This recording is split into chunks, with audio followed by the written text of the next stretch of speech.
Continuando a leitura da CLT. Artigo 9º.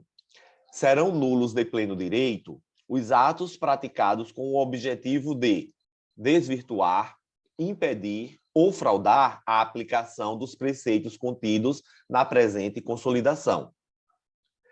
Artigo 10. Qualquer alteração na estrutura jurídica da empresa não afetará os direitos adquiridos por seus empregados.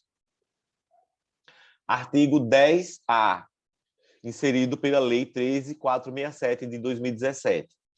O sócio retirante responde subsidiariamente pelas obrigações trabalhistas das sociedades relativas ao período em que figurou como sócio, somente em ações ajuizadas até 2 anos depois de averbada a modificação do contrato, observada a seguinte ordem de preferência. 1. Empresa devedora. 2. Sócios atuais. E 3. Sócios reiterantes. Aqui é muito bom a gente ficar atento, Maria, que a responsabilidade ela é subsidiária. Então, se ela é subsidiária, deverá obedecer a essa gradação legal prevista no próprio artigo. Então, primeiro busca-se executar a empresa devedora. Em sendo infrutífera, a execução volta-se para os sócios atuais, e aqui a gente sabe, pelo meio do instituto chamado Índice de Desconsideração da Personalidade Jurídica. E, em sendo inexequível, aí sim vamos atrás dos sócios retirantes, salientando que o sócio retirante ele não pode responder pelo resto da sua vida. E aqui a lei ela foi muito sábia em elencar um prazo, que é ele responde até 2 anos após a averbação no registro respectivo da sua retirada da sociedade. Porque ficava aquela dúvida, até quando o sócio reiterante vai responder pelas dívidas trabalhistas? Antes dessa reforma trabalhista, os juízes do trabalho se utilizavam ou do prazo prescricional de 5 anos, outros se utilizavam do prazo prescricional apenas dos 2 anos, que é o período que o empregado tem para acionar na Justiça do Trabalho após rompido o liame, e outros ainda levavam em consideração se o sócio retirante teria sido beneficiado daquela mão de obra. Então, ficava esse dissenso doutrinário, jurisprudencial, principalmente em questões, esse dissenso em decisões concretas. E aí veio o legislador, ao meu ver, acertadamente, e disse, não, tudo bem, o sócio retirante responde sim, porém, apenas subsidiariamente e observado o lapso temporal de até 2 anos após a averbação da sua retirada da sociedade no registro competente, sempre observando essa gradação legal. E aí, para concluir, o parágrafo único diz: o sócio retirante responderá solidariamente com os demais quando ficar comprovada fraude na alteração societária decorrente da modificação do contrato. Aqui é óbvio, o sócio retirante, essa saída dele não foi porque ele simplesmente deixou de fazer parte da sociedade. Ele deixou de fazer parte com virtude, com o objetivo, com o intuito de fraudar os direitos trabalhistas dos empregados da sociedade.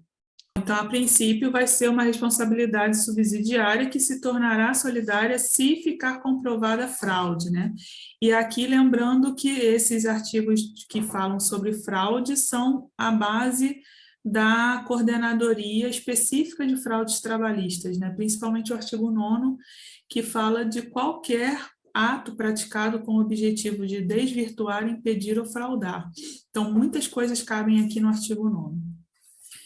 E aí eu trago aqui, assim, também ressaltando que é depois de averbada a modificação do contrato. Então, se ele sai e o contrato, a modificação não é averbada, ele continua como sócio, para todos os efeitos.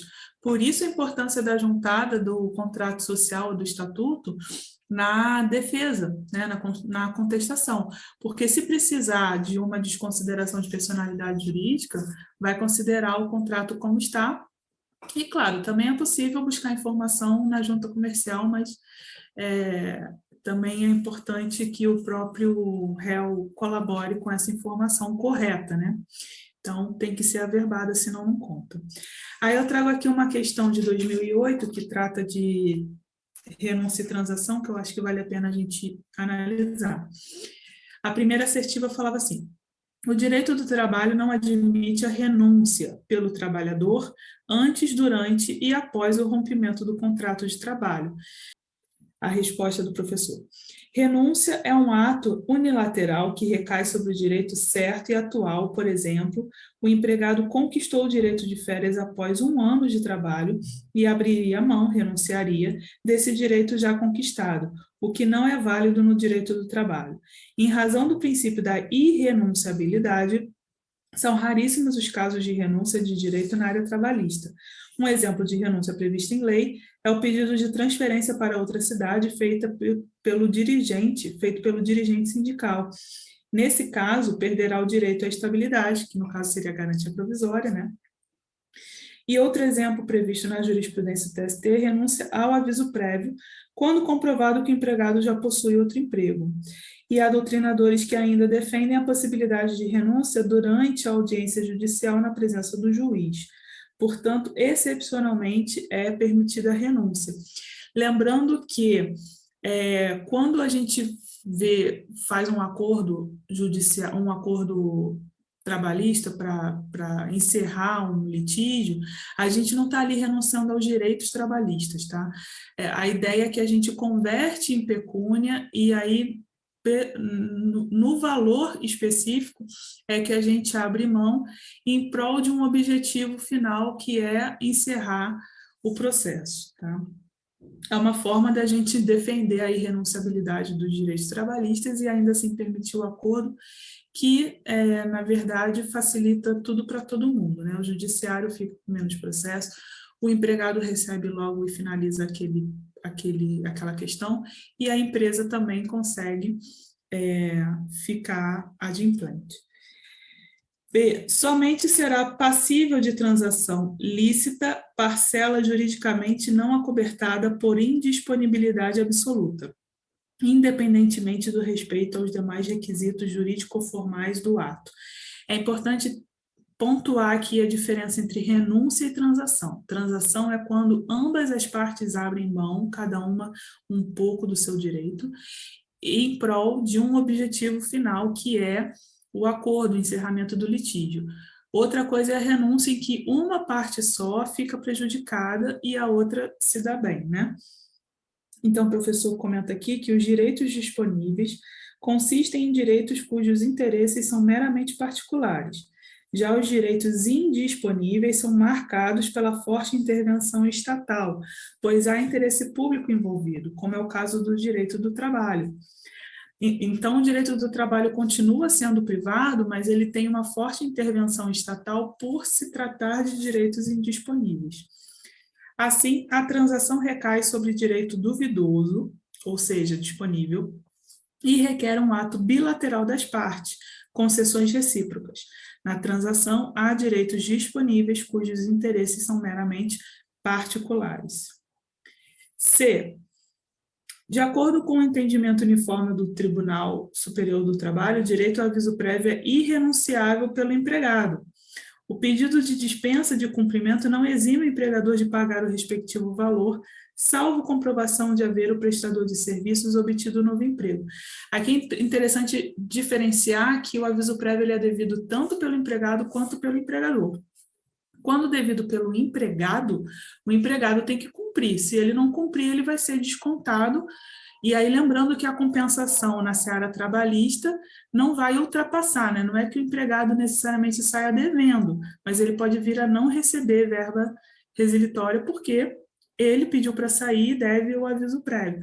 Agora, quando é a empresa que deve e ela sabe que o empregado já está em outro trabalho, a gente tem que pensar qual é a função do aviso prévio: dar ao empregado a oportunidade de se recolocar. Se ele já está recolocado, perde a função, então não precisaria do aviso prévio. Aí ele comenta aqui: o direito ao aviso prévio é irrenunciável pelo empregado.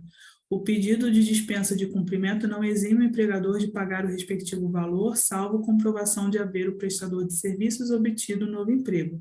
Súmula 276. E a D falava: de acordo com a orientação jurisprudencial do Tribunal Superior do Trabalho, a transação extrajudicial que importa a rescisão do contrato de trabalho ante a adesão do empregado a plano de demissão voluntária implica quitação exclusivamente das parcelas e valores constantes do recibo.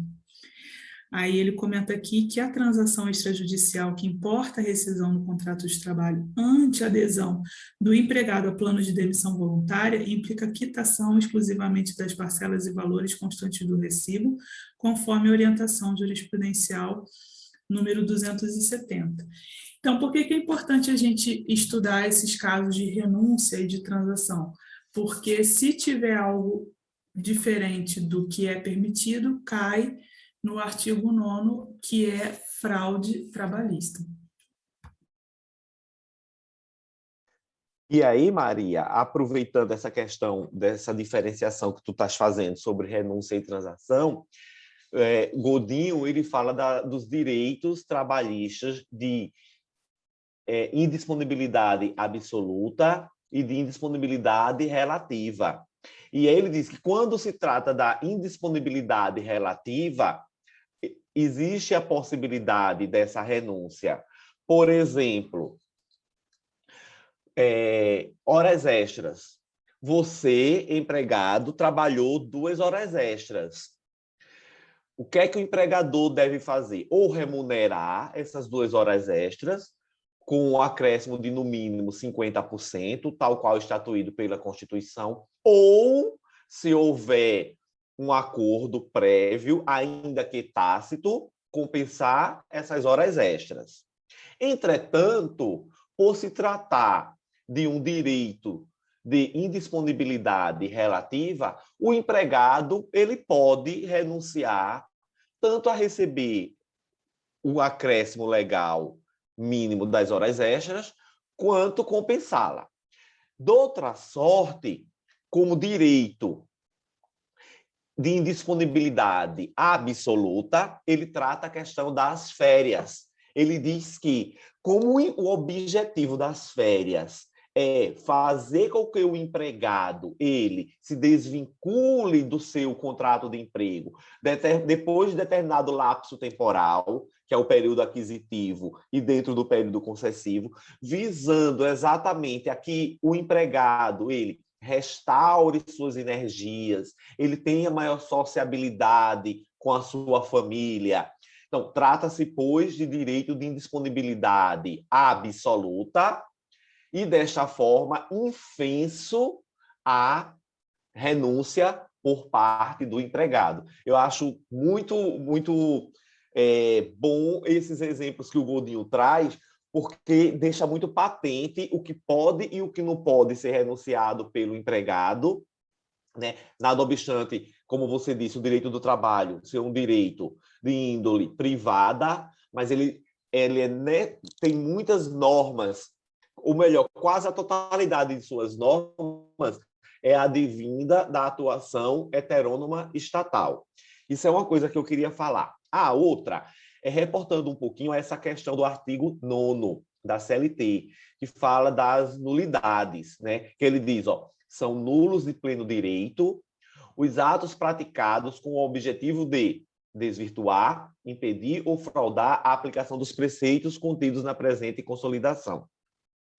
E aqui a gente precisa já fazer um pequeno parâmetro, Maria. Aqui a gente está tratando de nulidade material, diferente do que a gente tem lá nos artigos 794 a 798 da CLT, que trata-se ali de nulidades processuais, né?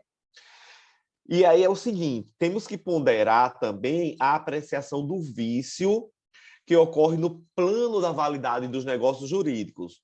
Olha o que é que diz aqui a CLT comentada da Amanda Diniz, junto com o Cláudio Freitas. Segundo a doutrina de direito civil, a nulidade se refere a uma imperfeição grave do negócio jurídico, sendo verdadeira sanção, que é, abre aspas, imposta pela norma jurídica, que determina a privação de efeitos jurídicos do negócio praticado em desobediência ao que prescreve, ofendendo preceitos de ordem pública, podendo ser alegada pela parte interessada ou mesmo decretada de ofício pelo juiz, que com ela eventualmente se depare. Tal modalidade de vício não pode ser convalidado, produzindo efeitos ex tunc, ou seja, retroagindo no tempo desde a sua prática, não tendo qualquer validade os atos posteriores. Os artigos 166 a 170 do Código Civil se referem à nulidade dos negócios jurídicos. Diferentemente, é a anulabilidade, que destina a vício do negócio jurídico de menor gravidade e referente à ordem privada das partes envolvidas, cabendo sua convalidação, só podendo ser decretada só podendo ser decretada após a alegação do interessado e operando efeitos ex nunc, ou seja, do momento da decretação para a frente, tomando como válidos os atos praticados anteriormente. Os artigos 138 a 165, bem como os 171 a 182, todos do Código Civil, referem-se ao negócio jurídico anulável. Tal distinção, olha agora a pulada de ponte. Tal distinção, no entanto, não toma a referida importância no direito do trabalho, em razão das peculiaridades, especialmente do princípio da indisponibilidade dos direitos trabalhistas. Aplicam-se igualmente todos os demais princípios especiais, com supedâneo no artigo 8º da CLT, caso que violados tornam o negócio jurídico nulo. Não há, assim, a distinção entre ato nulo e ato anulável inerente ao direito civil, considerando-se em direito do trabalho a expressão nulidade em sentido unívoco. Assim, observando-se cláusula contratual que viole o direito do trabalhador disposto no diploma seletista sem qualquer permissivo legal, decretar-se-á a nulidade da mesma, na forma do artigo 9º da CLT, restituindo-se a normalidade. Imagine-se o caso do trabalhador que labore em jornada normal, mas recebe menos que o salário mínimo hora, devendo haver a condenação do empregador a restituir a sua integralidade por meio do pagamento de toda a diferença do montante menor. Quando falamos na relação contratual como todo, validade ou não da contratação, ainda nos deparamos com outra particularidade no ramo laboral. A nulidade que, quando decretada, produz efeitos ex nunc, ou seja, a partir do momento de sua declaração. O que quer dizer? No direito civil, Maria, a nulidade tem efeitos ex tunc, e a anulabilidade tem efeitos ex nunc. Para o direito do trabalho, isso não importa. Quando se decreta uma nulidade, tem que se preservar os direitos do trabalhador, já que ele trabalhou. Por isso que o efeito é ex nunc, dali para frente, salvo raríssimas exceções. E aqui, só para concluir, ela diz assim, daí falamos, em direito do trabalho, da teoria das nulidades trabalhistas. Tais situações diferenciadas ocorrem por diversos motivos absolutamente plausíveis e fáticos, a saber, circunstância que torna impossível o reposicionamento pleno das partes anteriormente à execução do contrato nulo, tendo sido devidamente executado e beneficiado o tomador de serviços, além de que, caso não se considere o labor prestado, ao menos como válido para fins de assegurar direitos legais até a decretação da nulidade se estaria a balizar o enriquecimento sem causa do tomador de serviços. Ademais, a Constituição resguarda a prevalência do valor trabalho e os direitos trabalhistas como fundamentais, garantindo seus efeitos no caso da prestação de serviço até que sobrevenha a decretação de nulidade. E, por fim, só para fazer uma diferenciação de contrato no trabalho nulo de trabalho proibido. O trabalho proibido é aquele que, em que pese não ser permitido, a exemplo de trabalho dos menores, se existiu, vai gerar todos os efeitos legais. Ao contrário do contrato nulo, que, via de regra, terão seus efeitos podados, ok? Também é importante comentar aqui que qualquer alteração na estrutura jurídica da empresa não afetará os direitos adquiridos, né? Então, alteração de estrutura jurídica da empresa importa para fins empresariais, para fins trabalhistas não importa, não vai fazer diferença nenhuma, poderá ocorrer tão somente uma sucessão, né, empresarial, uma sucessão na responsabilidade. O artigo 10 da CLT diz o quê? Qualquer alteração na estrutura jurídica da empresa não afetará os direitos adquiridos por seus empregados. A seu turno, o 448 diz: a mudança na propriedade ou na estrutura jurídica da empresa dos respectivos empregados.